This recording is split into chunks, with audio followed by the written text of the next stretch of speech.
Deuxième partie. C'est quelque chose d'admirable que la manière dont la Providence enchaîne les événements. À peine avions-nous marché 5 ou 6 minutes qu'un homme dont je ne découvris point le visage reconnut Lescaut. Il le cherchait sans doute aux environs de chez lui, avec le malheureux dessein qu'il exécuta. C'est Lescaut, dit-il en lui lâchant un coup de pistolet. Il ira souper ce soir avec les anges. Il se déroba aussitôt. Lescaut tomba sans le moindre mouvement de vie. Je pressai Manon de fuir, car nos secours étaient inutiles à un cadavre, et je craignais d'être arrêté par le guet qui ne pouvait tarder à paraître. J'enfilai, avec elle et le valet, la première petite rue qui croisait. Elle était si éperdue que j'avais de la peine à la soutenir. Enfin j'aperçus un fiacre au bout de la rue. Nous y montâmes, mais lorsque le cocher me demanda où il fallait nous conduire, je fus embarrassé à lui répondre.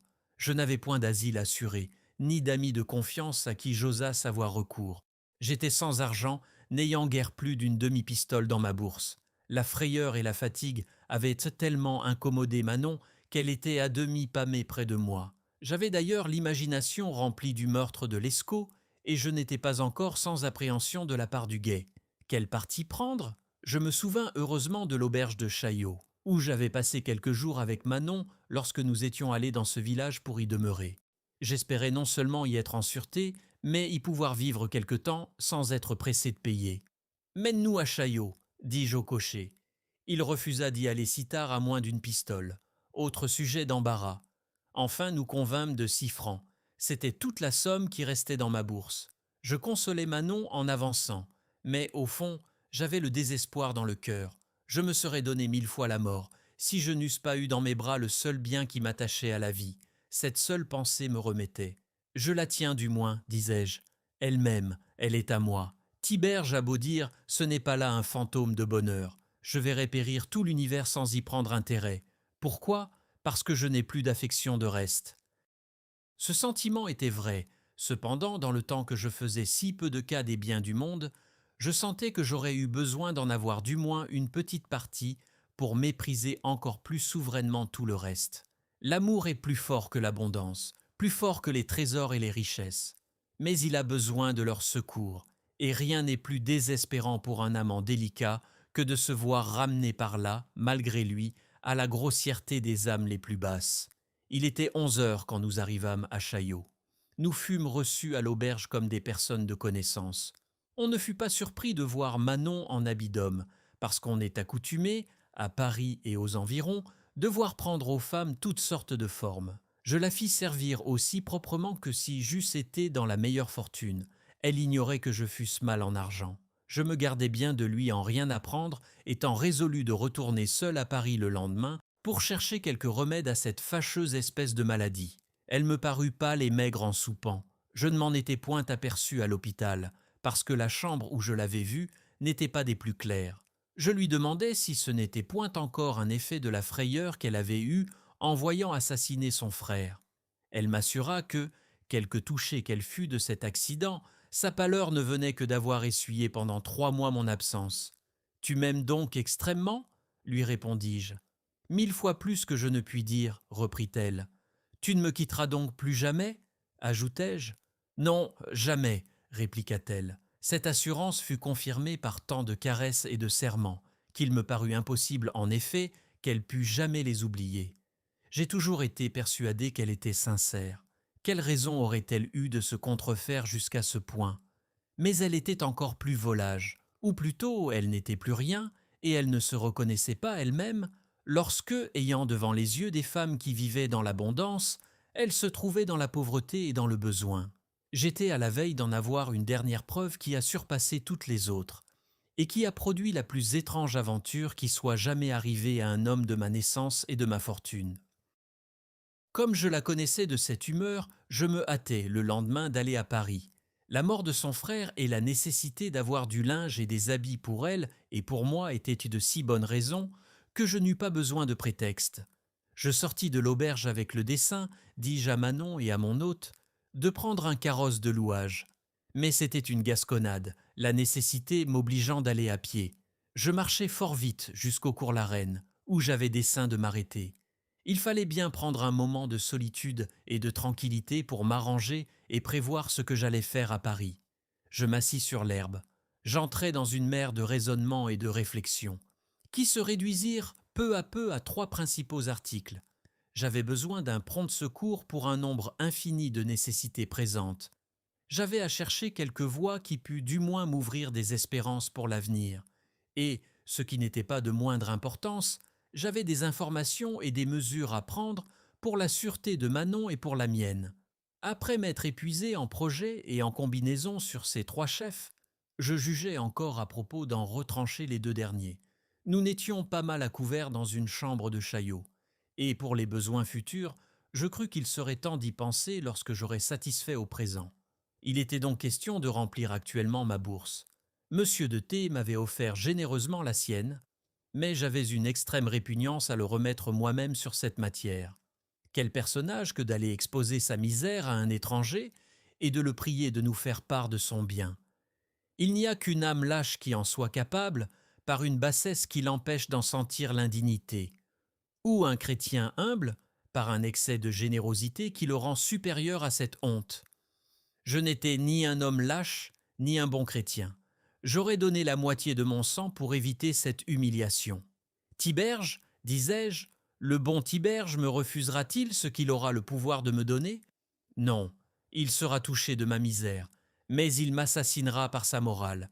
Il faudra essuyer ses reproches, ses exhortations, ses menaces. Il me fera acheter ses secours si chers que je donnerai encore une partie de mon sang plutôt que de m'exposer à cette scène fâcheuse qui me laissera du trouble et des remords. Bon, reprenais-je, il faut donc renoncer à tout espoir, puisqu'il ne me reste point d'autre voie et que je suis si éloigné de m'arrêter à ces 2-là, que je verserai plus volontiers la moitié de mon sang que d'en prendre une, c'est-à-dire tout mon sang plutôt que de les prendre toutes 2. Oui, mon sang tout entier, ajoutai-je après une réflexion d'un moment. Je le donnerais plus volontiers, sans doute, que de me réduire à de basses supplications.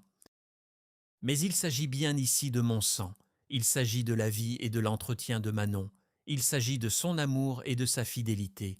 Qu'ai-je à mettre en balance avec elle? Je n'y ai rien mis jusqu'à présent. Elle me tient lieu de gloire, de bonheur et de fortune.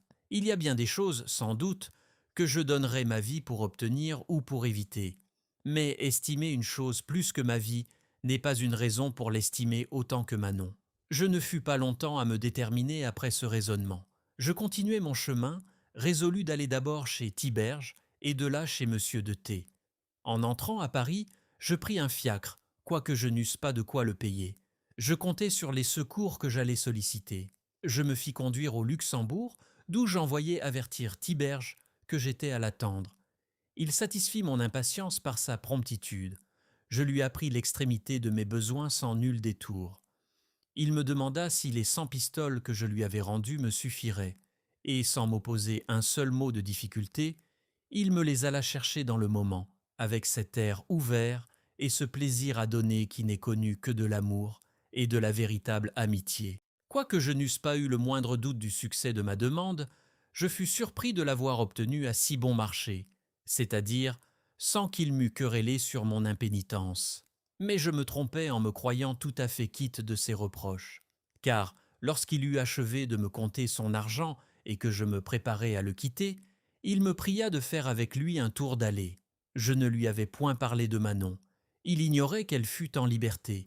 Ainsi sa morale ne tomba que sur ma fuite téméraire de Saint-Lazare, et sur la crainte où il était qu'au lieu de profiter des leçons de sagesse que j'y avais reçues, je ne reprisse le train du désordre. Il me dit qu'étant allé pour me visiter à Saint-Lazare le lendemain de mon évasion, il avait été frappé au-delà de toute expression en apprenant la manière dont j'en étais sorti, qu'il avait eu là-dessus un entretien avec le supérieur, que ce bon père n'était pas encore remis de son effroi, qu'il avait eu néanmoins la générosité de déguiser à monsieur le lieutenant général de police les circonstances de mon départ, et qu'il avait empêché que la mort du portier ne fût connue au dehors, que je n'avais donc, de ce côté-là, nul sujet d'alarme, mais que, s'il me restait le moindre sentiment de sagesse, je profiterais de cet heureux tour que le ciel donnait à mes affaires, que je devais commencer par écrire à mon père et me remettre bien avec lui, et que, si je voulais suivre une fois son conseil, il était d'avis que je quittasse Paris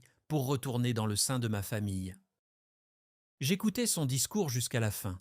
Il y avait là bien des choses satisfaisantes. Je fus ravi, premièrement, de n'avoir rien à craindre du côté de Saint-Lazare. Les rues de Paris me redevenaient un pays libre.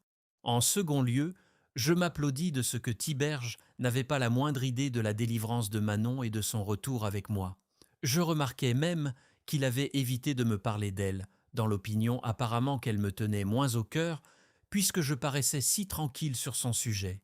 Je résolus, sinon de retourner dans ma famille, du moins d'écrire à mon père, comme il me le conseillait, et de lui témoigner que j'étais disposé à rentrer dans l'ordre de mes devoirs et de ses volontés. Mon espérance était de l'engager à m'envoyer de l'argent, sous prétexte de faire mes exercices à l'académie, car j'aurais eu peine à lui persuader que je fusse dans la disposition de retourner à l'état ecclésiastique, et dans le fond, je n'avais nul éloignement pour ce que je voulais lui promettre.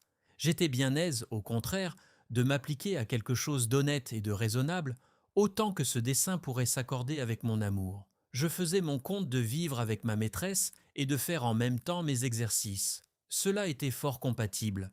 Je fus si satisfait de toutes ces idées que je promis à Tiberge de faire partir le jour même une lettre pour mon père. J'entrai effectivement dans un bureau d'écriture en le quittant, et j'écrivis d'une manière si tendre et si soumise qu'en relisant ma lettre, je me flattai d'obtenir quelque chose du cœur paternel. Quoique je fusse en état de prendre et de payer un fiacre après avoir quitté Tiberge, je me fis un plaisir de marcher fièrement à pied en allant chez Monsieur de T. Je trouvais de la joie dans cet exercice de ma liberté, pour laquelle mon ami m'avait assuré qu'il ne me restait rien à craindre. Cependant, il me revint tout à coup à l'esprit que ces assurances ne regardaient que Saint-Lazare, et que j'avais, outre cela, l'affaire de l'hôpital sur les bras, sans compter la mort de Lescaut, dans laquelle j'étais mêlé, du moins comme témoin. Ce souvenir m'effraya si vivement que je me retirai dans la première allée, d'où je fis appeler un fiacre. J'allai droit chez Monsieur de T que je fis rire de ma frayeur. Elle me parut risible à moi-même, lorsqu'il m'eut appris que je n'avais rien à craindre du côté de l'hôpital, ni de celui de Lescaut. Il me dit que, dans la pensée qu'on pourrait le soupçonner d'avoir eu part à l'enlèvement de Manon, il était allé le matin à l'hôpital et qu'il avait demandé à la voir en feignant d'ignorer ce qui était arrivé, qu'on était si éloigné de nous accuser, ou lui ou moi, qu'on s'était empressé, au contraire, de lui apprendre cette aventure comme une étrange nouvelle, et qu'on admirait qu'une fille aussi jolie que Manon Lescaut eût pris le parti de fuir avec un valet, qu'il s'était contenté de répondre froidement qu'il n'en était pas surpris et qu'on fait tout pour la liberté. Il continua de me raconter qu'il était allé de là chez Lescaut, dans l'espérance de m'y trouver avec ma charmante maîtresse, que l'hôte de la maison, qui était un carrossier, lui avait protesté qu'il n'avait vu ni elle ni moi, mais qu'il n'était pas étonnant que nous n'eussions point paru chez lui si c'était pour Lescaut que nous devions y venir, parce que nous aurions sans doute appris qu'il venait d'être tué à peu près dans le même temps. Sur quoi, il n'avait pas refusé d'expliquer ce qu'il savait de la cause et des circonstances de cette mort. Environ 2 heures auparavant, un garde du corps des amis de Lescaut l'était venu voir et lui avait proposé de jouer. Lescaut avait gagné si rapidement que l'autre s'était trouvé 100 écus de moins dans 1 heure, c'est-à-dire tout son argent.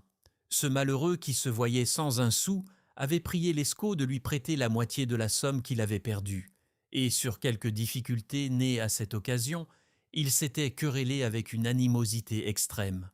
Lescaut avait refusé de sortir pour mettre l'épée à la main, et l'autre avait juré, en le quittant, de lui casser la tête, ce qu'il avait exécuté le soir même. Monsieur de T eut l'honnêteté d'ajouter qu'il avait été fort inquiet par rapport à nous, et qu'il continuait de m'offrir ses services. Je ne balançais point à lui apprendre le lieu de notre retraite. Il me pria de trouver bon qu'il allât souper avec nous. Comme il ne me restait qu'à prendre du linge et des habits pour Manon, je lui dis que nous pouvions partir à l'heure même, s'il voulait avoir la complaisance de s'arrêter un moment avec moi chez quelque marchand. Je ne sais s'il crut que je lui faisais cette proposition dans la vue d'intéresser sa générosité ou si ce fut le simple mouvement d'une belle âme.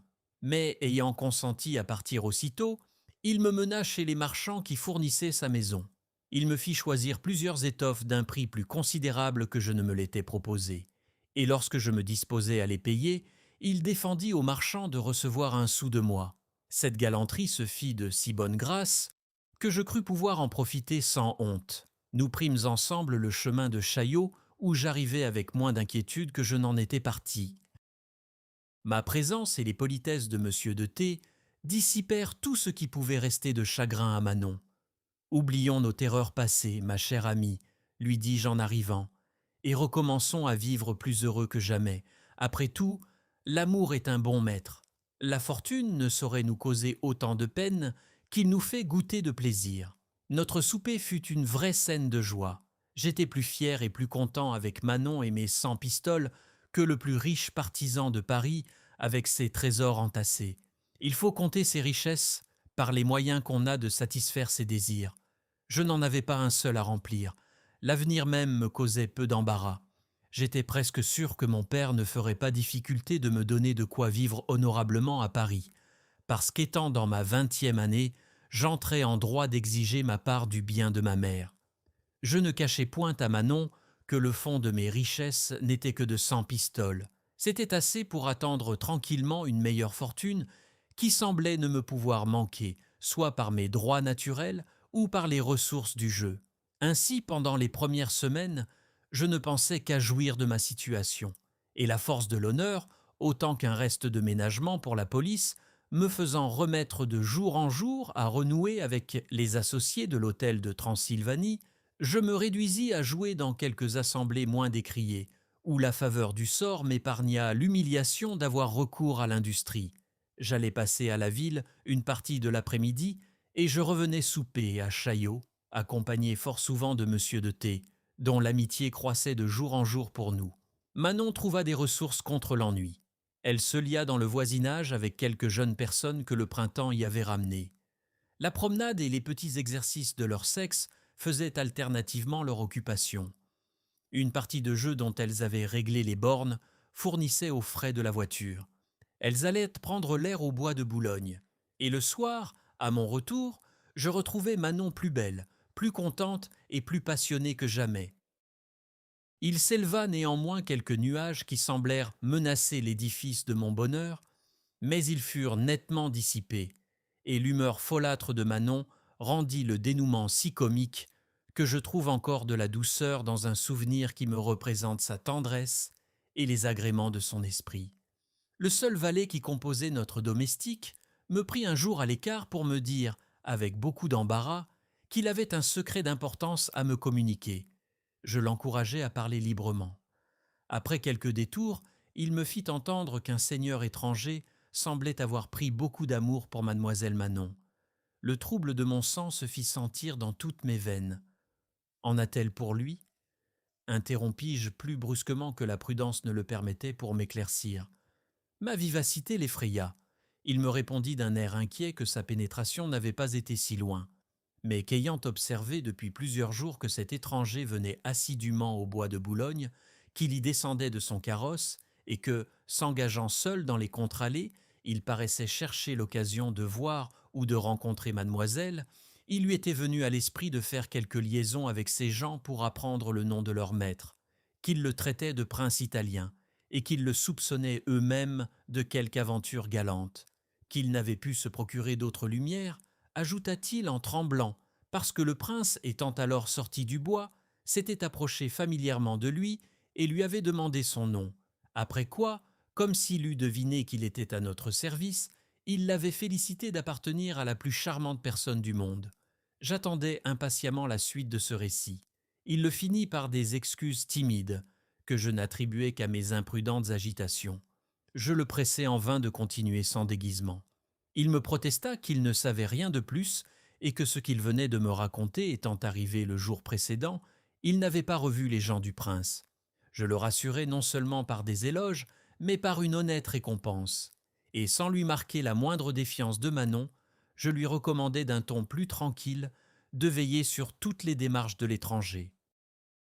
Au fond, sa frayeur me laissa de cruels doutes. Elle pouvait lui avoir fait supprimer une partie de la vérité. Cependant, après quelques réflexions, je revins de mes alarmes jusqu'à regretter d'avoir donné cette marque de faiblesse. Je ne pouvais faire un crime à Manon d'être aimée. Il y avait beaucoup d'apparence qu'elle ignorait sa conquête. Et quelle vie allais-je mener si j'étais capable d'ouvrir si facilement l'entrée de mon cœur à la jalousie ? Je retournai à Paris le jour suivant, sans avoir formé d'autre dessein que de hâter le progrès de ma fortune en jouant plus gros jeu, pour me mettre en état de quitter Chaillot au premier sujet d'inquiétude.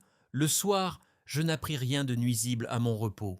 L'étranger avait reparu au bois de Boulogne, et prenant droit de ce qui s'y était passé la veille pour se rapprocher de mon confident, il lui avait parlé de son amour, mais dans des termes qui ne supposaient aucune intelligence avec Manon. Il l'avait interrogé sur 1000 détails. Enfin, il avait tenté de le mettre dans ses intérêts par des promesses considérables. Et tirant une lettre qu'il tenait prête, il lui avait offert inutilement quelques louis d'or pour la rendre à sa maîtresse. 2 jours se passèrent sans aucun autre incident. Le troisième fut plus orageux.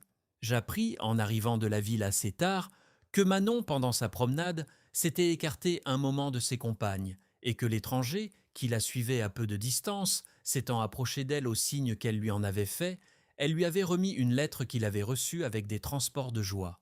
Il n'avait eu le temps de les exprimer qu'en baisant amoureusement les caractères, parce qu'elle s'était aussitôt dérobée. Mais elle avait paru d'une gaieté extraordinaire pendant le reste du jour. Et depuis qu'elle était rentrée au logis, cette humeur ne l'avait pas abandonnée. Je frémis sans doute à chaque mot.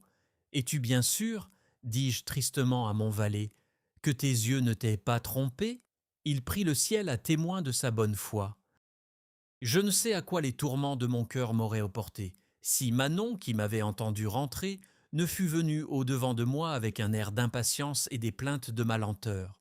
Elle n'attendit point ma réponse pour m'accabler de caresses, et lorsqu'elle se vit seule avec moi, elle me fit des reproches fort vifs de l'habitude que je prenais de revenir si tard.